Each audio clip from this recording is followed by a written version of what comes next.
everyone, and welcome to Team Talk. Here to go through all of the teams from our favourite tabletop fantasy football game. My name is Chris. I'm joined by Mr. Tom Hovell, and this week we are looking at Necromantic Horror, a team that I have built, played briefly, and then got rid of the team. A team that Tom knows very, very well. And one that always straddles this kind of weird line of it was always kind of historically a tier 2 team. Should it be tier 3? All of this, should it be tier 1 even? A very, very good team, very good sculpts, very interesting positionals. Tom, if you are brand new to Blood Bowl or you're looking for something a bit different within Blood Bowl, what can people expect from a Necromantic Horror team?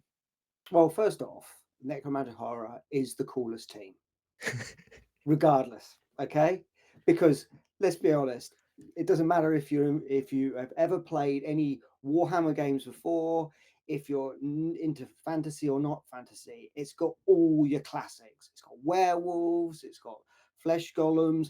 Come on, let's be honest. They're Frankenstein monsters, and it's got wraiths or ghosts in it. It's your perfect Scooby Doo kind of team.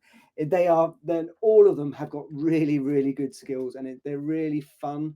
Not only fun to play with, but they annoy your opponent as well. So that's how good they are. They are quite a frustrating team to play against, and there is a lot of kind of difference and choice within the roster, I think, which is really cool. Let's have a little look at the roster then. So your linemen are zombies.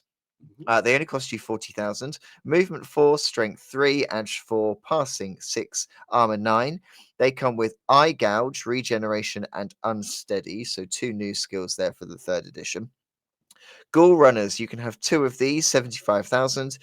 Movement 7, strength 3, edge 3, passing 3, armor 8, dodge, and regeneration is a new addition for them in this edition. The wraiths are spooky ghosts or filthy bed sheets. If you're Scott Bryant, you can have 2 of those, 85,000. Movement 6, strength 3, edge 3. No passing ability because they don't have hands historically, or no ball as it's now called. Armor 9, block, foul appearance, no ball, regeneration, and sidestep. Mm-hmm. We've then got flesh golems, which you can have 2 of. They are 110,000. Movement 4, strength 4, edge 4, passing 6, armor 10, regen, sand firm, thick skull, and unsteady again. And then we have the werewolves, 2 werewolves, 120,000, movement 8, strength 3, edge 3, passing 3, edge, armor 9, even, claws, frenzy, and regeneration. Rerolls are 70,000, no APOC available to this team. It's interesting when now that I'm kind of reading that out loud, as far as ball carriers go, you've kind of got 4 main ball carriers. Otherwise, you either can't pick up the ball or you're unsteady, so you certainly can't secure the ball. But there is a lot of variation in there with the types of positionals, which kind of gives you quite a lot of flexibility with how to play, and a few good changes for this edition as well. Yeah, absolutely. So you're quite right. For this team, you've still got your classics of your ghoul runners and werewolves being your main ball handlers, potentially your ghoul runners being the main ones that pick up the ball, and then the werewolves are just around to harass people. And then everyone else just effectively gets in the way. There's been a lot of change with most of the pricing has gone down on them. So a lot of them have gone down in price, which again is kind of, I think, in line with that idea of you get the box, you buy the box and you can field the entire box, because previously you could not do that. You had to kind of either not have a flesh golem or you only had one werewolf kind of scenario. Or you're sacrificing rerolls, aren't you, as well? If in the old, you really couldn't. You could maybe have one in there if you wanted everyone. Because they are 70k. There's 70k rerolls and they're pretty pricey for this team.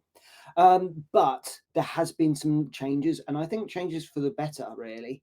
So with those zombies in particular, that fact that they got eye gouge, which means that you always used to stick them on the line as your kind of cannon fodder. But now what you've got there with eye gouge is if someone gets that classic push, you can eye gouge them, meaning that the next time that they go down that line of doing blocks on the line, they've now no longer got an assist. Yeah, they're no longer providing offensive or defensive assists. Anyone who's not familiar with the newer eye gouge skill there, so that means your front line of defense. Previously, it was mainly the flesh golems doing the heavy lifting, but now you're potentially removing assists for other zombies. It's really powerful. Yeah, and like you say, sometimes what people would do is they put two flesh golems on the line plus a number of zombies. So what people would do is they would target the zombies so then they could have an assist to take out or get a one die on the flesh golem. That's no longer potentially an issue for the necromantics, making it a really difficult team to start off with. You've then got another huge boost for this team is regen on the ghoul runners. They no longer had that.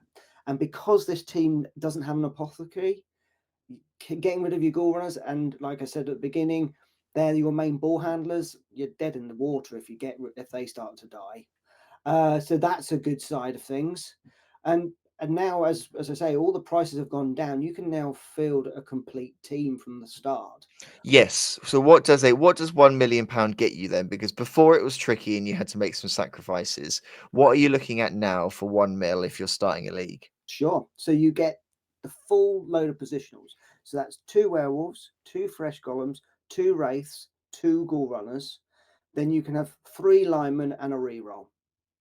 So that's your 11 players plus one reroll. So okay, you've only got one reroll, but hey, you've got your full positional straight away for a league play. But also it also means that during tournaments now you may potentially can get an additional reroll or you can get a few more linemen. So is that build what exactly 1 million, or do you have any spare cash? No, it's 970.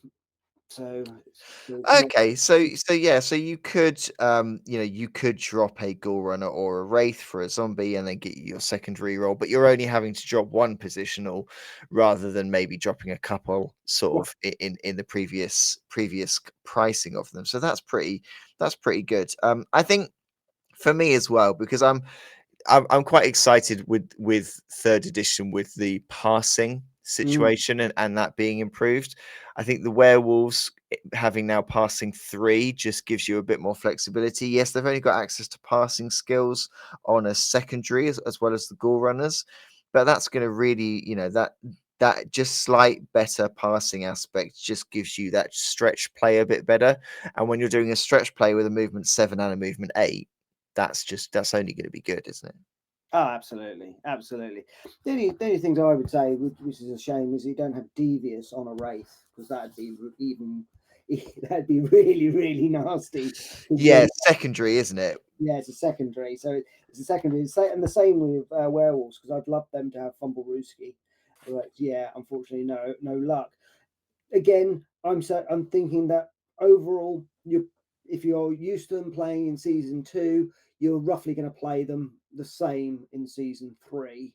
But as I mentioned, you've got those additional factors of the nice new little eye gouge skill, and also the fact is that you can now field your entire positionals right from day one. And let's not forget that you've got the Masters of Undeath rule, so you are recruiting zombies en route as well as you take them out. So, a really good team to pick up. Lots of variety there. A very fun team, a very satisfying team to paint because you've got lots of kind of different looking models to paint. There's good customization within the box as well, which I think is really fun. So if you are brand new or you want a new challenge, Necromantic Horror may be a very fun one for you to pick up and play, and they can be a very, very strong team both in league and in tournament rosters as well. That's Necromantic Horror. Thank you very much, Tom. Thank you everyone for watching. We'll be back next time for another team from our favorite tabletop game. We will see you then.